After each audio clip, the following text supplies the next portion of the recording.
Što je smisao mog života? Postavljamo si sljedeća pitanja. Zašto živim? Zašto sam na ovome svijetu? Što je smisao mog života? Jednoga dana nazvao me u Essenu neki tvorničar. Djelovao je vrlo uznemireno. Velečasni, dođite odmah k meni, reče mi. Požurih koliko sam mogao. Dočekao me riječima, sin mi se ustrijelio.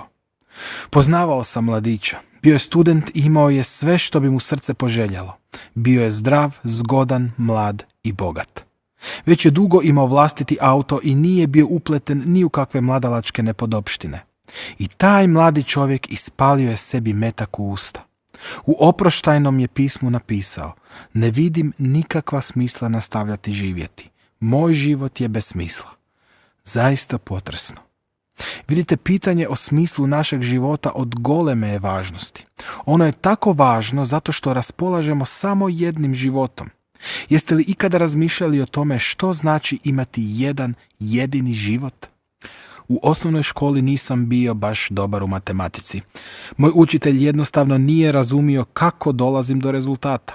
Kad bih napisao zadaću, on bi mi ponekad, pokazavši sasvim otvoreno kako malo cijeni moje umijeće pronalaženja krivih rezultata, iscrtao bilježnicu crvenom tintom. Bilježnica mi je izgledala grozno. Kad bi već bila dobrano crvena, bacio bih je.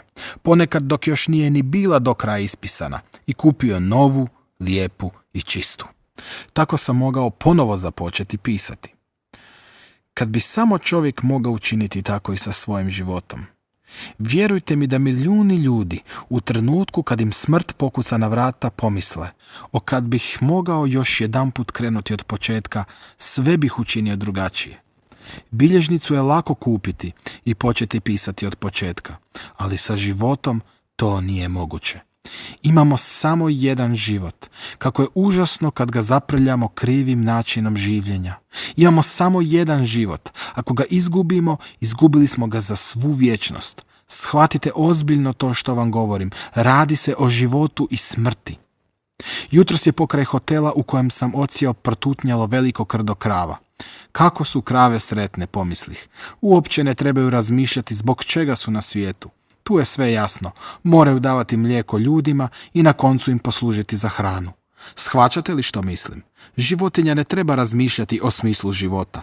Po tome se čovjek razlikuje od životinje. Nažalost, mnogi žive i umiru, a da se nikada nisu zapitali zbog čega ja u stvari živim. Između takvih ljudi i životinja nema razlike. Udaljenost između čovjeka i životinje vrlo je mala. Čovjeka čini čovjekom to što razmišlja i pita se: zašto sam ovdje? Zašto sam čovjek? Zašto živim? Površni i nepromišljeni odgovori. Dragi prijatelji, zastrašujuće koliko je površnih i nepromišljenih odgovora na pitanje zašto živim. Prije mnogo godina imao sam priliku na jednom mjestu čuti sve te površne i ishitrene odgovore. Bilo je to 1936. godine, dakle u doba Hitlerova Trećeg rajha. Neki su me studenti iz Münstera zamolili da razgovaram s njima o temi što je svrha mog života. Otvoreno su mi rekli da ne žele čuti propovjed, nego samo diskutirati o toj temi. Dobro, rekoh, onda počnimo. Što je smisao mog života? Zašto živim? S obzirom da se diskusija vodila u vrijeme Trećeg rajha, kao što sam spomenuo, naravno da je ustao netko i objasnio: ja živim zbog svog naroda. To je nešto poput stabla i lista. List je ništa, stablo je sve. Ja postojim zbog svog naroda. Lijepo, odgovorih mu, a zbog čega postoji stablo? Zbog čega postoji narod? Nastade tišina. To nije znao. Nije znao odgovor na to iskonsko pitanje. Jednostavno ga je zanemario. Tada im rekoh: dragi prijatelji, takvim odgovorima vi jednostavno izbjegavate to važno pitanje. Što je smisao mog života? Zbog čega živim? Upitah ponovo. Drugi mladić objasni: ja postojim da bih ispunio svoju dužnost. Čovječe, rekoh mu, pa to je smiješno. Što je moja dužnost? Držim da je moja dužnost propovijedati vam Božju riječ. Matilde Ludendorff pak misli da je njezina dužnost poricati Božje postojanje. Što je onda dužnost? Jednom mi neki visoki državni službenik reče: velečasni, neka ovo ostane među nama. Od jutra do večeri samo potpisujem dokumente, ali da svi oni izgore, svijet bi i dalje postojao. Žao mi je što sam svoje vrijeme i energiju posvetio tako besmislenom poslu. Što je onda dužnost? U doba Trećeg rajha tisuće SS-ovaca poubijali su 100.000 ljudi. Kad su ih nakon rata doveli na sud, branili su se riječima: samo smo izvršavali svoju dužnost. Bilo nam je zapovjeđeno. Vjerujete li da je čovjekova dužnost ubijati druge ljude? Ja u to ne mogu vjerovati. I još rekoh studentima: što je bit svega? Što je moja dužnost? Tko mi to može reći? Izgleda da smo opet na samom početku. Mladići počnu razmišljati. Tada jedan ustane i ponosno reče: ja potječem iz stare aristokratske obitelji. Mogu vam nabrojati sve pretke unutrag 16 naraštaja. Veliko je moje rodoslovlje. Nije li pokušaj da nastavim graditi tu lozu dovoljno vrijedna životna zadaća i razlog zbog koje se isplati živjeti? Na to sam mu jedino mogao odgovoriti: čovječe, kad netko ne zna zbog čega je živjelo proteklih 16 naraštaja, bez ikakve je vrijednosti osnovati 17. Tako je mnogo površnih i nepromišljenih odgovora. U nas se često u novinama mogu pročitati osmrtnice. Iz jedne od njih izdvojio sam ovu groznu izreku: samo je rad bio tvoj život, nikada nisi mislio na sebe. Mučiti se za svoju obitelj bila ti je najuzvišenija dužnost. Je li vam to poznato? Svaki put kad čitam takvo što, uhvatim se za glavu i pomislim: pa to je osmrtnica za konja. Nije li tako? Konj mora samo raditi. Ne vjerujem da je bit čovjekova postojanja samo rad. To bi zaista bilo bijedno. Ako bi jedini cilj našeg života bio samo je rad bio tvoj život, tada bi bilo najbolje oduzeti si život već u 10. godini života. To je užasno. Ne, ni to nije smisao našeg života. Jedan mi drugi student tada reče: vidite, ja ću postati liječnik. Neće li to što ću moći spasiti ljudski život biti vrijedno življenja? To je lijepo, prihvatih. Ali ako ne znate zbog čega čovjek živi, tada je besmisleno pokušavati spasiti mu život. Tada mu je bolje dati injekciju od koje će umrijeti. Nemojte me krivo shvatiti, ja nisam rekao da ljudima treba davati smrtonosne injekcije. Ono što mislim jest da odgovor koji je dao student medicine nije stvarno rješenje našeg problema, pitanja o smislu života. Okružen tim studentima, bio sam potresen spoznajom kako učeni ljudi i danas žive ne znajući zbog čega su u stvari na svijetu. Možda ćete se i vi, kao i oni, malo ljutiti na moj način govora. Ja bih naravno mogao rabiti uglađenije izraze i mnogo stranih i učenih riječi, ali vi biste zacijelo zaspali nakon pola sata. A budući da se toga strašno bojim, nastavit ću radije govoriti ovako kako govore prosječni ljudi. U redu? Vidite, kad prođete kroz ono što smo mi tada prolazili u Njemačkoj, nije ni čudno da na takva pitanja dobijete odgovor kakav sam ja dobio od tih studenata u Münsteru. Život uopće nema dublji smisao. Čista je slučajnost što sam se rodio. Nema u tome nikakva smisla. Najbolje učiniti jedno: uživati život koliko god je to moguće.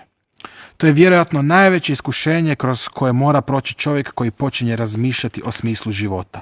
Moj je život apsurdan, bez ikakva je smisla. Da se moji roditelji nisu uzeli, ne bih bio ni začet, ni rođen. Čista je slučajnost što postojim. U osnovi, moj život potpuno lišen smisla. I ako takav čovjek ima težak život, u tom je trenutku jako blizu samoubojstvu. Čemu živjeti kad je sve samo slučajnost i besmisao? Bolje je ubiti se. Jeste li znali da u zapadnjoj Njemačkoj više ljudi oduzme sebi život nego što ih strada u prometnim nesrećama? Znate li da su 50% samoubojica ljudi mlađi od 30 godina? To je potresno svjedočanstvo našeg doba. Ne vidimo više smisao života. Često sam razgovarao s ljudima koji bi mi rekli: život je tako besmislen, odbacit ću ga, potrošit ću ga u užicima ili pak počiniti samoubojstvo. Ja bih tada upitao: ali što ako život ima smisla? Ako zaista postoji smisao, a vi proživite kao da ga nema, što će onda na kraju svega biti s vama? U Bibliji postoji jedan redak koji bi nas trebao ispuniti strahom. On glasi: ljudima je određeno samo jedanput umrijeti, potom dolazi sud. Čovjek mora znati taj biblijski redak da bi se ozbiljno zapitao: zašto živim? Ne možemo jednostavno umrijeti i doći na sud Božji ako smo zanemarili smisao svog života. Je li pitanje sada jasnije? Onda možemo korak dalje. Tko nam može dati odgovor? Tko nam na cijelom svijetu može odgovoriti na pitanje zašto živim? Tko? Crkva? Ne. Svećenik? Ne. On je u istom položaju kao i mi. Znanstvenici, filozofi, ni oni nam ne mogu dati odgovor na pitanje zašto živim. Ne postoji nitko drugi ko bi nam mogao reći zašto živimo osim onoga koji nas je stvorio, a to je Bog. Upotrijebit ću jednu pomalo smiješnu ilustraciju. Jednoga dana ulazim u prostoriju u kojoj neki mladić prtlja nešto sa žicama i žaruljicama. Čovječe, upita ga, kakav to paklenski stroj izrađuješ? Što će to biti? On mi je naravno objasnio, no moram priznati da baš ništa nisam razumio. U sebi sam pomislio, nitko ne može shvatiti što će to biti, samo onaj tko to izrađuje može reći što će biti i čemu će služiti. Tako i sa našim životom. Samo onaj koji nas je stvorio može reći zašto nas je stvorio. To znači da odgovor na pitanje zašto živim možemo dobiti samo otkrivenjem. Bog nam ga mora reći. Da već nisam marljivi proučavatelj Biblije, samo bi me to pitanje potaklo na čitanje. Nalazim da je nepodnošljivo ne znati zašto sam na ovom prokletom svijetu. Čini li vam se izraz prokleti svijet malo pretjeranim? On se nalazi u Bibliji. Kad biste mogli provesti samo pola godine sa župnikom iz velikog grada, znali biste što mislim kad tvrdim da je svijet pod užasnim prokletstvom. Da nisam dobio odgovor kroz Božje otkrivenje, ne bih mogao izdržati u ovome svijetu. Bog nam u Bibliji odgovara na pitanje o smislu života. To je razlog zbog kojeg je Biblija tako nevjerojatno važna. Znam neke koji, praveći se važnjima, govore ja ne čitam Bibliju. Na to im mogu odgovoriti samo jedno. Tada vam sa sigurnošću mogu reći da još nikada niste razmišljali o pitanju zašto živim. No glupost je strašno raširena bolest. Da je prate bolovi, čitav bi svijet odzvanjao bolnim jaucima. U jednoj ću vam rečenici sažeti što naučava Biblija. Bog nas je stvorio da mu budemo djeca. Kao što se otac želi vidjeti u svome sinu, tako je i Bog stvorio ljude da mu se suobličuju. Bog želi da budemo njegova djeca, djeca koja s njim razgovaraju i s kojima on može razgovarati, djeca koje ga vole i koju on voli. Molite li se ikada? Kako se osjeća otac s kojim sin godinama ne progovori ni riječi? Čovjek koji se ne moli, ne razgovara sa svojim nebeskim ocem. Bog želi da budemo njegova ljubljena djeca koja s njime razgovaraju i ljube ga. To je svrha našeg postojanja. Pritom ne mislim na crkvu, dogme, religiju, ni na bilo što drugo. Ja govorim o živome Bogu, o Bogu koji vas je stvorio da budete njegovo dijete. Jeste li njegovo dijete? Pođimo korak dalje. Mi trebamo biti djeca Božja, ali po naravi to nismo. Na samom početku Biblije piše da je Bog stvorio čovjeka na svoju sliku, po svom obličju. Dalje nastavlja Biblija s opisom velike katastrofe. Čovjek je bio stvoren kao potpuno slobodno biće i kao takav se pobunio protiv Boga. Uzeo je zabranjeno voće, što je značilo želim biti neovisan, mogu živjeti i bez Boga. Shvaćate li to? Adam nikada nije sumnjao u Božje postojanje. On se samo htio riješiti Boga. Živjet ću onako kako ja hoću. Moram vam ispripovijediti jedan svoj susret. Nedavno me neki čovjek kojeg sam sreo na ulici zapitao: velečasni Bush, vi uvijek govorite o Bogu, no ja ga ne vidim. Recite mi kako mogu pronaći Boga? Odgovorih mu: dobro me poslušajte. Zamislite da postoji uređaj s pomoću kojeg je moguće kretati se kroz vrijeme, prevaljujući 1000 godina u prošlost ili u budućnost. S pomoću tog vremeplova mogu se vratiti na sam početak povijesti čovječanstva. Jedne večeri tako pođoh u šetnju Edenskim vrtom. Je li vam poznata pripovijest o čovjekovu padu? I tako, tamo kraj jednog grma sretoh Adama, prvog čovjeka. Dobro večer, Adame, pozdravi ga. Dobro večer, velečasni Bush, odzdravi mi on. Čudiš li se što me vidiš, upitah ga i objasnih mu kako sam stigao u Eden. Izgledaš mi zamišljen, reče Adam potom. Što te muči? Znaš, odgovorih mu, upravo razmišljam o pitanju koje mi je postavio jedan čovjek, a to je kako mogu pronaći Boga. Čuvši to, Adam se glasno nasmija i objasni mi: uopće nije problem pronaći Boga, on je ovdje. Budite iskreni, velečasni Bush, ono što vas zaokuplja u stvari je pitanje kako se Boga riješiti. Problem je u tome što ga se nije moguće riješiti. Je li Adam u pravu? Bog je ovdje. Čovjek ga može pronaći, ali ga ne želi. Kad se malo osvrnem na povijest ljudske misli, vidim što smo sve poduzimali u posljednja 3 stoljeća ne bismo li se oslobodili Boga, ali nismo uspjeli. Dragi prijatelji, svi vi u načelu vjerujete da Bog postoji, ali mu ne pripadate. Činite ono što i većina ljudi. Zamrznuli ste to pitanje. Oni ne poriču njegovo postojanje, ali mu ni ne pripadaju. Nisu Božji neprijatelji, ali mu nisu ni prijatelji. I tako ostavlja čovjek neriješenim najveći problem svog života. Neki je švicarski liječnik u svojoj knjizi napisao da čovjek koji ne rješava velika životna pitanja sam postaje duševna rana, trauma. I govori, mi zapadnjaci bolujemo zbog Boga, ne poričemo ga, ali mu ni ne pripadamo. Da, ne želimo ga. Stoga smo i bolesni, zbog Boga. I ja dijelim to mišljenje. Neki govore, suvremenog čovjeka ne zanima Bog. Na to mogu jedino odgovoriti, onda se suvremenom čovjeku loše piše. I ja sam suvremen čovjek, ali se zanimam za Boga. I ne smatram se baš zastarjelim. Ali kad se čovjek današnjice ne zanima ozbiljno za svoje spasenje, tada je to zaista loše. Opet ću se poslužiti jednostavnom slikom. Zamislite mladog kuharskog učenika. Jednog dana glavni kuhar izjavi, njega kuhanje uopće ne zanima. Pa što ga onda zanima, upitah. Pop glazba i djevojke, odgovori njegov šef.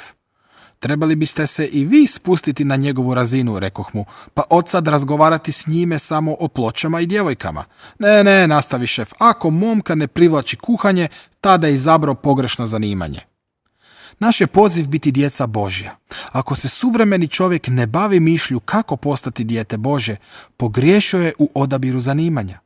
Pod takvim je okolnostima beskorisno raspravljati s njime o svemu mogućem i nemogućem što njega slučajno zanima. Ono što mu se mora reći jest, postaćeš pravim čovjekom tek kada postaneš dijete živoga Boga. Božji odgovor na najvažnije pitanje. Ponavljam, mi po naravi nismo djeca Božja, ali smo na svijetu zato da to postanemo.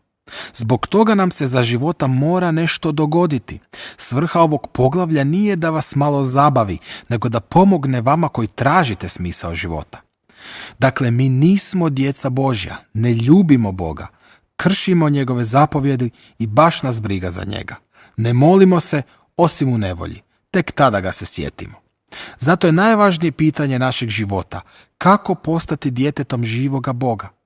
Sada bih vam najradije dao papir i olovku i rekao, napišite kako se po vašem mišljenju postaje djetetom Božjim. Netko bi napisao, tako da budem dobar. Drugi pak, tako da vjerujem u Boga. Ali sve to nije dovoljno. Pitanje kako da postanem dijete živoga Boga ostalo je neodgovoreno. Odgovor na to najvažnije pitanje mogu dobiti jedino kroz otkrivenje ili objavu. To znači da mi sam Bog mora reći kako da postanem njegovim djetetom. Nema svećenika koji bi mi to mogao reći. Jedino Biblija daje sasvim jasan odgovor koji glasi, samo po Isusu. Kada dolazim k Isusu, srce mi brže kuca, ubrza mi se puls, tada sam na cilju svog života. Da, želim li postati dijete Božje, to mogu jedino po Isusu. U Bibliji postoji redak koji, prevede li se doslovce s izvornog jezika, glasi otprilike ovako. Isus je došao iz Božjeg svijeta u ovaj naš svijet. Danas često čujemo tvrdnje da Biblija sadrži zastarjelo i prevladano shvaćanje stvarnosti, kao ono gore je nebo, dolje je zemlja. To je glupost. Biblija to ne naučava. Ona o Bogu govori ovako. Okružuješ me sa svih strana. To je nešto sasvim drugo. To znači da bi, makar se skrio i pod zemlju, Bog bio i ondje. Biblija naučava ono što mi danas nazivamo višedimenzionalnim shvaćanjem svijeta. Živimo u trodimenzionalnom svijetu u kojem postoji duljina, visina i širina, ali osim njih postoji još dimenzija. Bog prebiva upravo u jednoj drugoj dimenziji. On je vrlo blizu, nadohvat ruke. On hoda s vama. On vas je vidio na vašim bezbožnim putevima. Ali mi nikako ne možemo probiti zid koji nas odvaja od te Božje dimenzije. Samo Bog to može. On je to i učinio i došao k nama u osobi Isusa Krista.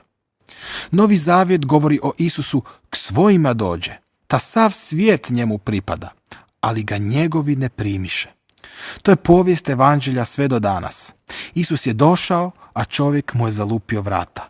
K svojima dođe, ali ga njegovi ne primiše. Time je u stvari morao nastupiti kraj Božjem odnosu s ljudima, ali hvala Bogu, to nije kraj priče.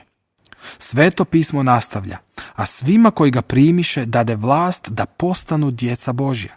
Dakle, primajući Isusa, čovjek postaje dijete Božje, jer samo onima koji ga primiše dade vlast da postanu djeca Božja.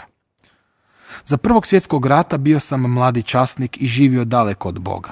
No tada mi se dogodilo da sam otkrio tu istinu i predao svoj život Isusu, to jest primio Isusa. To je iskustvo u potpunosti izmijenilo moj daljnji život, ali ni jednog trenutka nisam požalio. Po Isusovoj volji morao sam proći kroz mnoge teškoće. Po njegovoj sam volji bio i u zatvoru. Isto sam tako zbog njega bio u mnogim opasnostima. Ali da imam još 100 života od onog trena kad bih počeo razmišljati svojom glavom, prihvatio bih se retka, a svima koji ga primiše dade vlast da postanu djeca Božja. Tek bi tada moj život imao smisla. Tek kada bih bio dijete Božje. Bez obzira što sam svećenik ili smetlar, direktor ili bravar, domaćica ili učiteljica, moj život dobiva smisao tek onog trenutka kada postanem dijete Božje. Morate dakle primiti Isusa. Tada ćete pronaći smisao svog života. Samo tada. Zanimljivo je proučavati osobe iz Novoga Zavjeta. Ondje je, na primjer, zapis o jednoj ženi čiji je život bio strašno grešan. Zvala se Marija Magdalena. Žalosno je što je jedina aluzija na njen prijašnji život ta da je bila opsjednuta sa 7 demona. Osobno poznajem neke koji su opsjednuti s 12 demona. Mora da joj je život bio užasan. Robovala je nagonima. Jadna je žena zacijelo strašno patila provodeći takav besmislen život. Tada je u njezin život ušao Isus, spasitelj, sin Božji, i istjerao đavla iz nje. Samo on to može.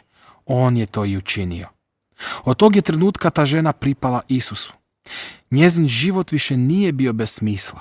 Nedugo nakon toga doživjela je Isusovo raspeće i smrt. Toga je dana obuze silan strah. Opet počinje stari, besmisleni život. U osvit 3. dana po raspeću klečala je u vrtu blizu Isusova groba i plakala. Došavši do groba, utvrdi da je prazan. Golemi kamen što je zatvarao ulaz u grob bio je odmaknut, a Isusova tijela više nije bilo. Zato je i plakala. Mogu je dobro razumjeti. Da ja danas izgubim Isusa, to bi me odvelo u ponor besmislenosti prijašnjeg života. Da, zaista je razumijem. Nema mog spasitelja. Moj je život opet besmislen. Odjednom je iza sebe začula neki glas. Mario! Okrenula se i ugledala njega, Isusa, uskrslog. Kao da pred sobom vidim taj prizor, umjesto suza očaja niz obraza joj potekoše suze radosti i sreće. Rabuni, gospodine moj, kliknu od radosti. Primjer te žene jasno mi pokazuje da nam ne treba neka velika filozofija za odgovor na pitanja o smislu života. I najneukijem je čovjeku jasno, moj je život besmislen, zašto uopće živim? U trenutku kad je Marija Magdalena primila Isusa, bilo je riješeno pitanje smisla njezina života. Postala je djetetom živoga Boga i u njezin je život ušlo svjetlo. Upravo vas zato molim, primite Isusa. On vas čeka. Počnite govoriti s njime. On vam je blizu. Bilo bi veličanstveno da prvi put u životu zavapite: Gospodine Isuse, moj je život besmislen. Dođi k meni kao što si došao k Mariji Magdaleni. Kada primimo Isusa, u našem životu nastaje velik obrat. On nam daje da imamo udjela u njegovoj smrti i na taj način umire naš stari čovjek. Tako se nanovo rađamo u potpuno novi život kao djeca živoga Boga. On tada daje svog duha koji mijenja naše težnje i način razmišljanja. Primite Isusa i sve ćete to spoznati kroz vlastito iskustvo. Istovremeno vam želim reći, kad primite Isusa, postaćete novo biće. Postati dijete Božje ne znači samo promijeniti način razmišljanja, nego dobiti sasvim nov život. U 19. je stoljeću živio u Vestfaliji postolar po imenu Rallenbeck. Nazvali su ga pijetistički župnik jer je s velikom pobožnošću i ozbiljnošću slijedio Isusa. Bio je vrlo duhovan i blagoslovljen čovjek. Jednom ga je posjetio neki mladi župnik. U razgovoru mu Rallenbeck reče: velečasni, vaš studij teologije nije vam nikakvo jamstvo da ste dijete Bože. Morate primiti spasitelja. Na tomu župnik odgovori: imam ja spasitelja. Njegova je slika okačena na zidu moje radne sobe. Stari Rallenbeck mu odgovori: da, spasitelj na zidu je tih i miran, ali ako ga primite u svoje srce i život, bit će ondje mnogo buke. Od srca vam želim da doživite tu prekrasnu buku, kad umire sve staro i kad čovjek kao dijete Božje može slaviti Oca koji je na nebesima jer zna zašto je na svijetu. Kad kao dijete Božje može častiti nebeskog Oca svojim djelima, riječima i mislima. To što vam govorim nije nekakva religiozna ludost ili osobna zamisao jednog župnika. Vaš život i vaša smrt ovise o tome. Ne samo zemaljski život i tjelesna smrt, nego vječni život i vječna smrt. Gospodin Isus govori: evo stojim na vratima i kucam. Ako tko čuje moj glas i otvori vrata, ući ću k njemu i večerati s njim, i on sa mnom. To isto Gospodin Isus govori i nama. Gle, stojim pred vratima tvog života.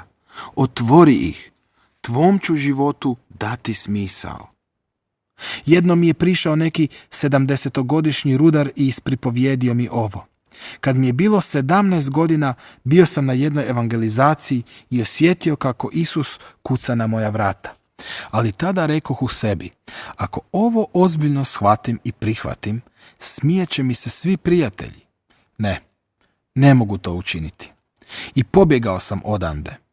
Nastavio je pripovijedati: sada mi je život protekao. Ostario sam. Sada shvaćam da je moj život bio promašaj jer tada nisam otvorio vrata Isusu. Dragi prijatelji, imamo jedan jedini život. Pitanje zašto živim od životne je važnosti. Bog je na to pitanje odgovorio savršeno jasno. Odgovor je u raspetom i uskrslom Kristu. I sada stoji Isus pred vašim vratima i kuca. Otvorite